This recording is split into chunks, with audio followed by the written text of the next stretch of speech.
حضرت صدیق اکبر سے فرمایا کہ جبرائیل تمہاری دانی جانب کھڑے ہوئے ہیں، حکم کے منتظر ہیں۔ سیدنا عمر رضی اللہ عنہ کہا میکائیل جو پورے نظام کو چلاتے ہیں وہ تمہاری بائیں طرف کھڑے ہوئے ہیں، حکم کے منتظر۔ اس لیے اللہ تعالیٰ نے کیا کہا ہے کہ میرے بننے کے بعد جب تم میرے نائب ہو تو ساری چیز تمہارے حکم کو مانے گی۔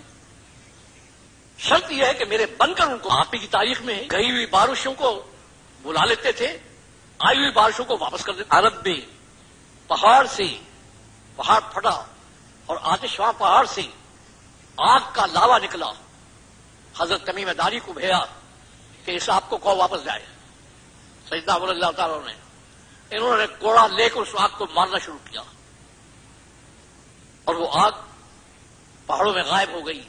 فرمایا کہ ایک وقت وہ آئے گا کہ جب تو نکلے گی تو تجھے کوئی روکنے والا نہیں۔ چھوٹا سا دماغ ہے نا تو سوچتے تھوڑی سی ہے، چھوٹے دماغ وہ سمجھتے بس کسی ملک میں حکومت دینی بن جائے، کچھ ہو گئے، وہ خلافت مل گئی ہے۔ خلافت اس کو تھوڑی کہتے ہیں، خلافت میں تو آسمان اور زمین کے پوری کائنات میں وہ حکمران ہوتا ہے۔ وہ تو ہر چیز، نماز میں تاخیر ہو گئی، نیند آ گئی، حکم دے دیا سورج کو ٹھہر جا، میں نماز ادا کروں گا اس کے بعد جب کروں ہونا، سورج بیچارہ کھڑا ہو گیا۔ جا رہے ہیں، راستے میں سمندر ہے، دشمن دوسری طرف ہے، راستہ نہیں ہے۔ امیر لشکر نے کیا کہا کہ 60 آدمی ایسے چاہیے جو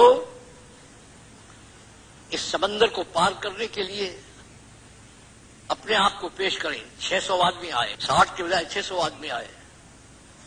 صحابہ کہتے ہیں کہ بنی اسرائیل کے لیے اللہ نے راستے پیدا کیے تھے، ہمارے لیے اللہ تعالیٰ نے سمندر کو زمین کا تختہ بنا دیا اور ہم ایسے گزر گئے جیسے کہ زمین پر چل رہے ہیں۔ چھامنی ڈالنے کی ضرورت پیش آئی، میدان نہیں تھا، جنگل پورا تھا، درخت اور درندے اور کیا کیا اس میں تھے۔ حکم دیا کہ ہمیں یہاں پر چھامنی ڈالنی ہے، اس سب جگہ کو خالی کر دو۔ ہم نہیں کہتے، کافر کہتے ہیں کہ ہم نے دیکھا کہ ہر جانور اپنے بچوں کو لپٹے ہوئے لے کے بھاگا جا رہا۔ اس دنیا میں بڑا انعام اللہ کی معیت ہے، چھوٹا انعام اللہ کی خلافت اور نیابت ہے، اس دنیا میں دیتے ہیں۔ آخرت میں چھوٹا انعام جنت ہے اور بڑا انعام اپنا تقرب ہے، اللہ کا مصاحب بن کر رہنا، اللہ کا مصاحب اور درباری بن کر رہنا، یہ بڑا انعام ہے۔ قرآن میں بتایا ہے کہ کن کے لیے بڑا انعام ہے اور کن کے لیے چھوٹا انعام ہے۔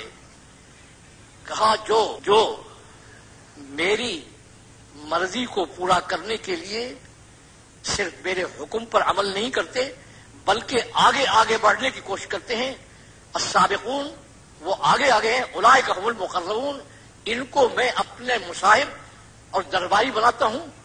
وَأَمَّا أَصْحَابُ الْيَمِينِ فَسَلَامٌ لَكَ مِنْ أَصْحَابِ الْيَمِينِ، باقی جو میرے حکموں کو پورا کرتے ہیں، میرے بن کر چلتے ہیں، ان کے لیے میں نے جنت کے دروازے کھولے ہوئے ہیں، ان کو یہ جنت مل جائے گی، لیکن تقرب کا مرتبہ صرف ان کو ملے گا جو میرے حکم کو صرف پورا نہیں کرتے بلکہ آگے بڑھتے ہیں۔ السابقون الاولون، اس وجہ سے کہا ہے والسابقون الاولون من المہاجرین والانصار والذین اتبعوہم بإحسان، کہ مہاجرین اور انصار میں یہ نہیں کہا الاولون کے جو پہل کرنے والے یا پرانے ہیں، بلکہ جو آگے بڑھنے والے ہیں۔ اس سے میں کہا کرتا ہوں کام کرنے والوں سے کہ ہمارا نظام صحابہ سے مختلف ہے۔ صحابہ جتنے پرانے ہوتے تھے وہ آگے بڑھتے تھے، اور ہمارا کیا نظام ہے؟ ہمارا نظام یہ ہے کہ جتنا پرانا ہے وہ اپنی جان بچاتا ہے کام سے، گشت کا وقت آئے گا تو جان بچائے گا کہ تم چلو میں یہیں بیٹھا ہوں، مشورہ کرنا ہے، یہ کرنا ہے، وہ کرنا ہے، بہانے بناتا ہے جان۔ پرانے جو ہیں ان کو طریقے میں بہت آتی ہیں، ان ترکیبوں کی وجہ سے کام سے اپنا جان چھڑا دیتے ہیں۔ ایک ترکیب یہ بھی ہے کہ کسی بڑے کام کرنے والے سے تعلق پیدا کر لیتے ہیں، کام ذرہ بھر نہیں کرتے، اس تعلق کو سمجھتے ہیں کہ بس یہی کام ہے، حالانکہ رسول اللہ صلی اللہ علیہ وسلم نے اپنی بیٹی سے کہہ دیا ہے یا فاطمہ بنت محمد اعملی فانی لا املک من اللہ شیئا، کہا میرے رشتے کے اوپر بھروسہ مت کرنا، عمل کرو، وہاں عمل چلے گا، میرا رشتہ نہیں چلے گا وہاں. یہاں کہتے بزرگوں سے تعلق ہو گیا، بس ہو گیا قصہ، کچھ بھی نہیں ہو. اس لیے حدیث میں حضور صلی اللہ علیہ وسلم نے ایک تفصیل بتائی ہے. فرمایا کہ جب اللہ کے دربار میں انبیاء علیہ الصلوۃ والسلام کی کرسیاں اور ممبر لگے ہوئے ہوں گے اور فرشتے ان کو بٹھائیں گے، تو تھوڑی دیر کے بعد میری امت کے لوگ آئیں گے، فرشتے ان کو انبیاء کے برابر والی کرسیوں پر بٹھانا شروع کریں گے. انبیاء علیہ الصلوۃ والسلام فرشتوں سے کہیں گے کہ نشان نبوت تو ان پر ہے نہیں، بٹھا رہے ہو ہمارے برابر. جیسے پولیس والوں کا نشان ہوتا ہے، فوج والوں کا نشان ہوتا ہے، انبیاء علیہ الصلوۃ والسلام کا بھی کوئی نشان ہے، تو وہ کہیں گے کہ وہ نشان تو ان کے پر ہے نہیں. یہ کون لوگ ہیں جن کو ہمارے برابر کرسیاں دی گئی ہیں اور اللہ کے دربار میں ان کو یہ مقام دیا گیا؟ یہ ہے کون لوگ؟ نبی تو ہے نہیں، یہ حدیث بتا رہا ہوں. تو حضور کے ساتھ فرماتے ہیں کہ فرشتے کہیں گے یہ وہ لوگ ہیں جو تمہاری طرح گلیوں میں ٹھوکریں کھاتے تھے اور انسانوں کو اللہ کی طرف متوجہ کرتے تھے اور اللہ کو انسانوں پر رحم کھانے کی درخواست کرتے تھے. چونکہ یہ تمہارا والا کام کرتے تھے اس لیے حکم دیا گیا ہے کہ ان کو بھی تمہارے برابر بٹھا دو. وہ مقام سب کے لیے نہیں ہے، عبادت گزاروں کے لیے علیحدہ مقام ہے. عبادت گزار کون ہے؟ جو اپنے آپ کو اللہ سے جوڑنے کے لیے اس کی پوری فرامین کی پورے طور پر اس پر چلتے ہیں اور رات دن اس کی عبادت میں رہتے ہیں. ان عبادت کی طرف لانے پر رات دن محنت کرتے ہیں. یہ مقام نمائندگی کا ہے، اللہ کی نمائندگی. اور یہ نمائندگی کا مقام یا تو اللہ تعالیٰ نے انبیاء علیہ الصلوۃ والسلام کو دیا ہے یا نیابت میں اس امت کو دیا ہے. اس لیے جہاں آپ کا ذکر ہے بتا دیا ہے، ہم خوش ہوئے پھر رہے ہیں. ایک عالم مجھ سے کہنے لگے کہ ہمیں خیر امت اس وجہ سے کہا گیا ہے کہ ہم سید الانبیاء کی امت ہیں. میں نے کہا نہیں، اللہ نے اسی مغالطے کو دور کرنے کے لیے آگے خود بتا دیا ہے. کنتم خیر امت اخرجت للناس، پوری انسانیت کی رہبری کی ذمہ داری ادا کرتے ہو تو تم اس میں شمار ہوگے، مگر ان میں شمار نہیں ہوگے.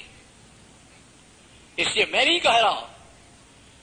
سیدنا عمر رضی اللہ تعالیٰ عنہ اس آیت کو اپنے خطبے میں پڑھتے تھے اور اس میں فرمایا کرتے تھے کہ اگر اس امت میں تم نے کھڑا ہونا ہے فَأَدُّوا شرط اللہ منہا، اللہ نے اس امت میں کھڑے ہونے کی اخرجت للناس، پوری دنیا کے انسانوں میں پھرنے اور جانے کی شرط لگائی ہے. اس کو پورا کرو گے تو اس امت میں شمار ہوگے، وگرنہ تمہارا اس امت میں شمار نہیں ہو. سیدنا عمر رضی اللہ تعالیٰ عنہ جیسا آدمی یہ کہے، پھر بھی آدمی کہے یہ بھی ہو سکتا ہے وہ بھی ہو سکتا ہے، کچھ بھی نہیں ہو سکتا، دماغ خراب ہے. تو میں نے آپ سے شروع میں عرض کیا ہے کہ انسان کا اللہ کا بن کر چلنا یہ انسان کی تمام دنیاوی و اخروی ترقیات کا ضامن ہے. اور جب اللہ کا بن کر نہیں چلتا تو پھر اللہ کیا کہتے ہیں؟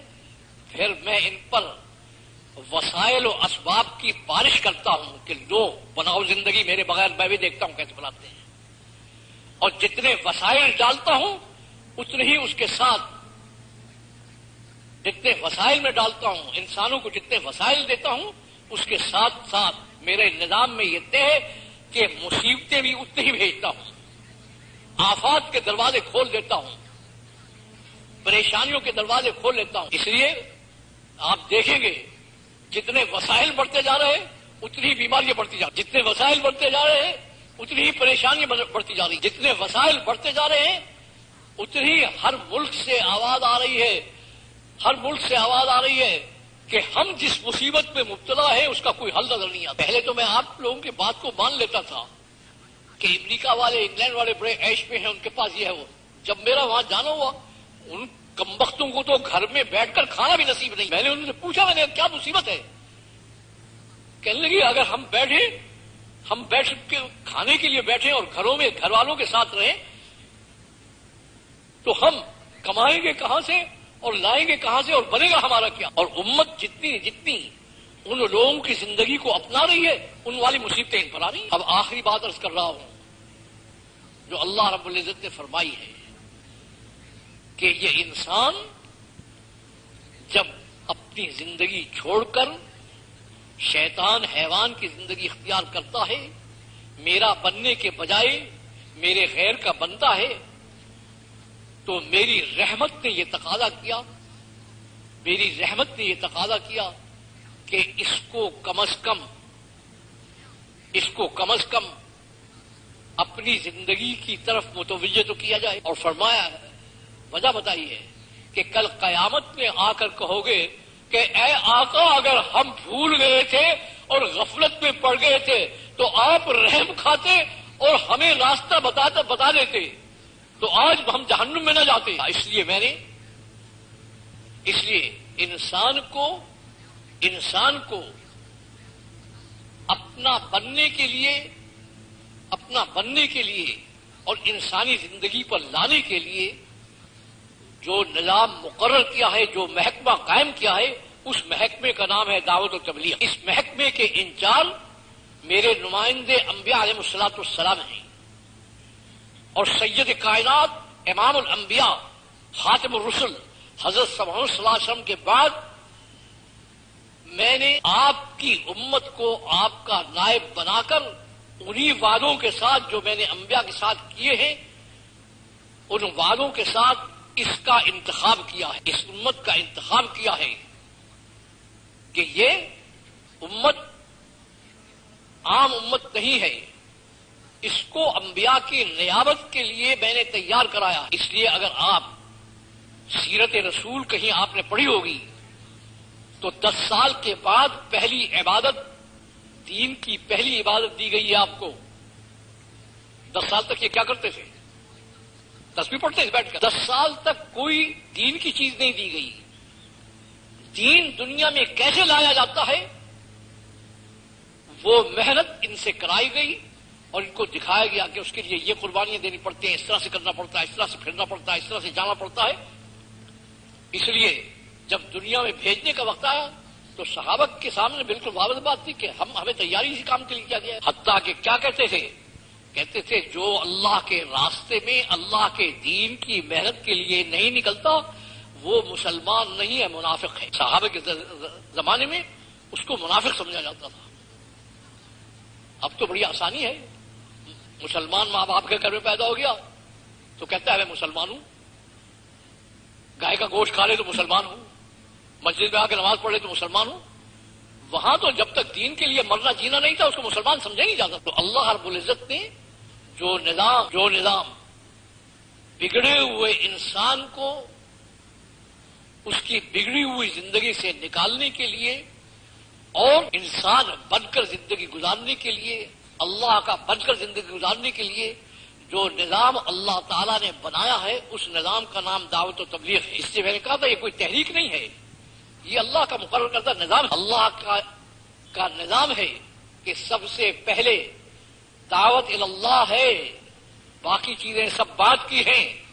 دعوت اللہ کا مطلب کیا ہے کہ انسان سے یہ کہو کہ تو اللہ کا بننے کے لیے تیار ہے یا نہیں ہے۔